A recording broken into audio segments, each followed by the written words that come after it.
So eto mga sangkay, viral po ngayon ang isang video ni PBBM.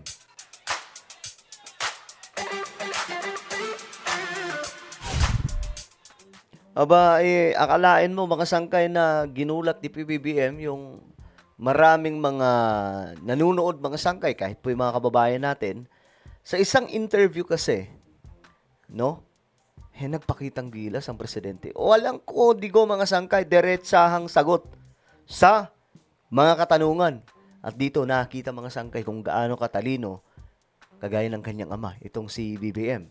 Pag-usapan po natin yan kung ano po yung viral video na yan.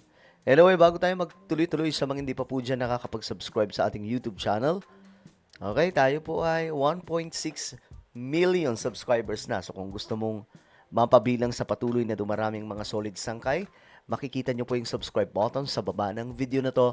I-click nyo lamang po yung subscribe, i-click ang bell, at i-click nyo po yung all. Sa mga nanonood po sa Facebook, i-follow nyo po yung ating Facebook page. Okay, ito yon mga sangkay.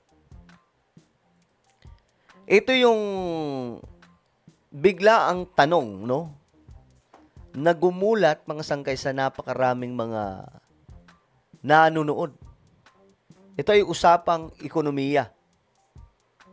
Ngayon mga sangkay, bago po natin panuorin yan, ito muna.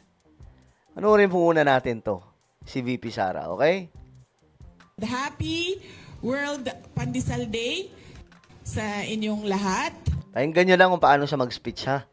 Ang At kayo na magkomento. Hindi na ako magko-comment. Kayo na mismo magkomento. pandesal, paborito ko, hindi siya hindi siya ordinaryong palaman. Ang pinaka-paborito ko na palaman is yung cheese Swiss.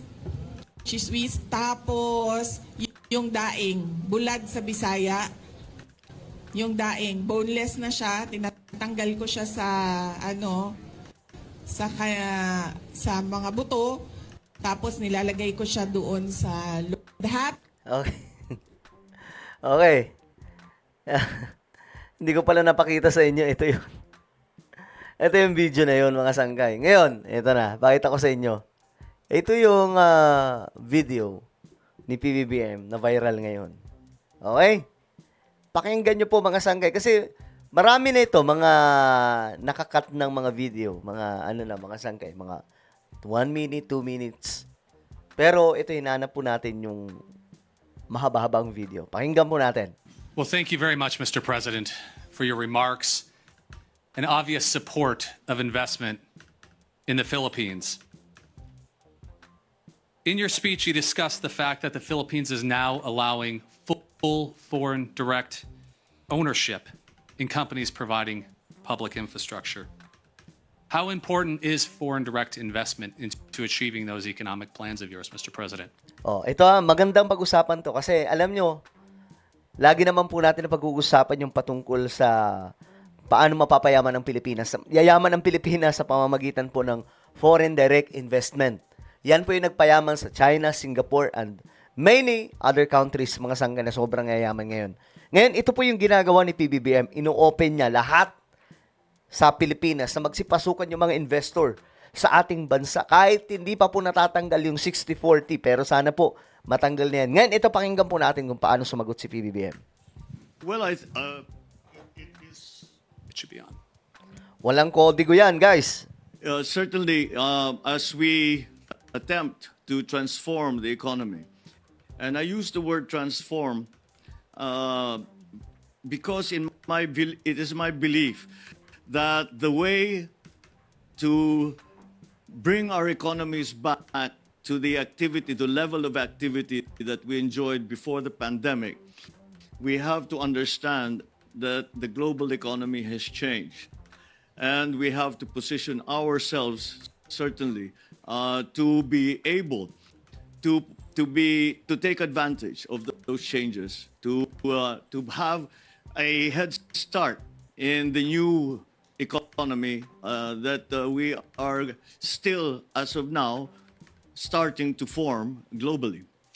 And a large part of that will be foreign investment in the Philippines. And when I speak of foreign investment, I speak especially of capital-intensive investment.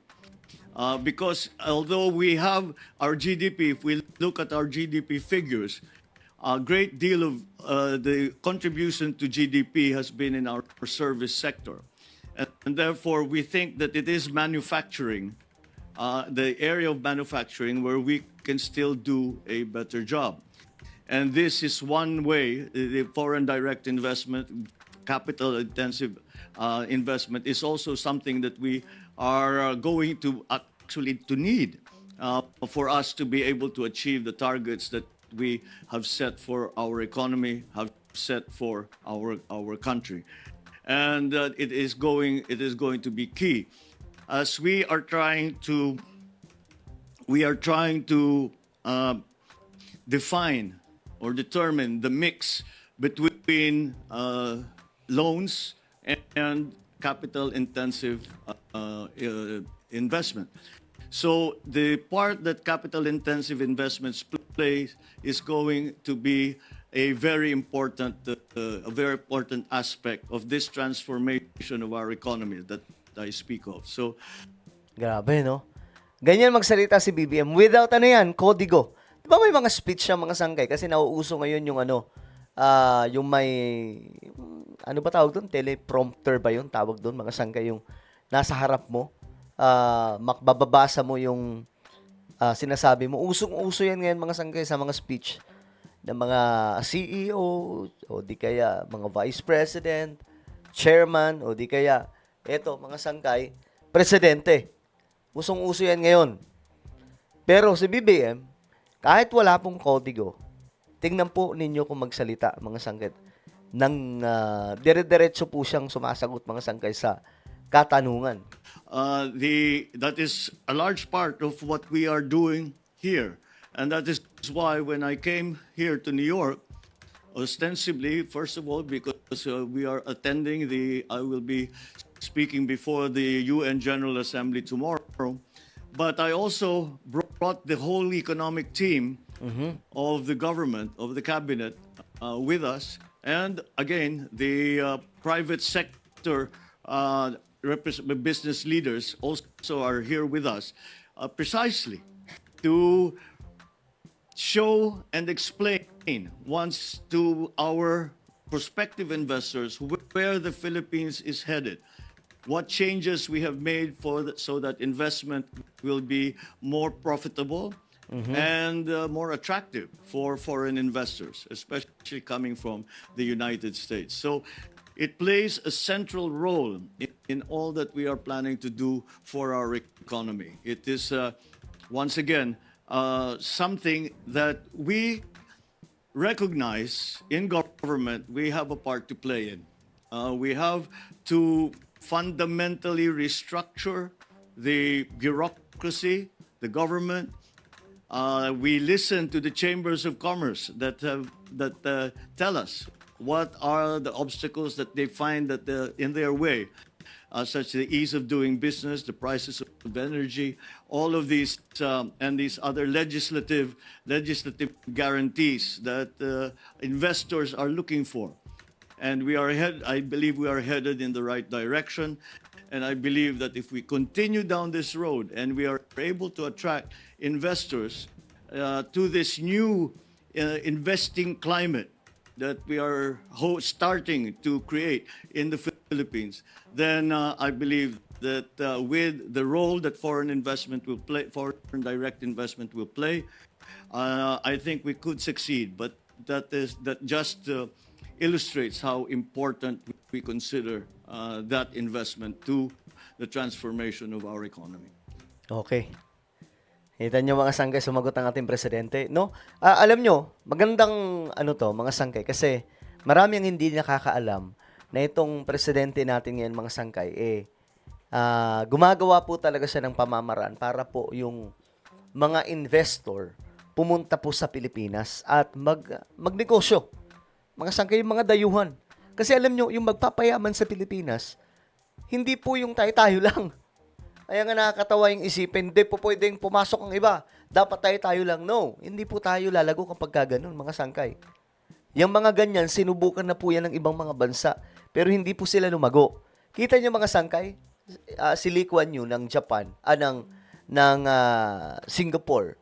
Si Lee Kuan Yew ng Singapore, nung umalis na po sila sa Malaysia, mga sangkay, wala silang dala, walang pera, mga sangkay. Pero anong ginawa niya? Binuksan niya ang ekonomiya nila sa mga dayuhang negosyante. In-invite niya.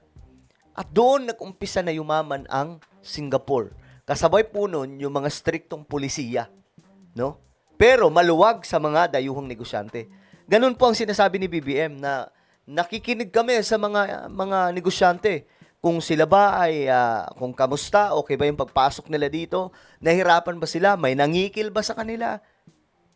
Ganun po mga sangkay. Kasi, alam nyo, dapat nga, dapat dumaan na po to sa charter change.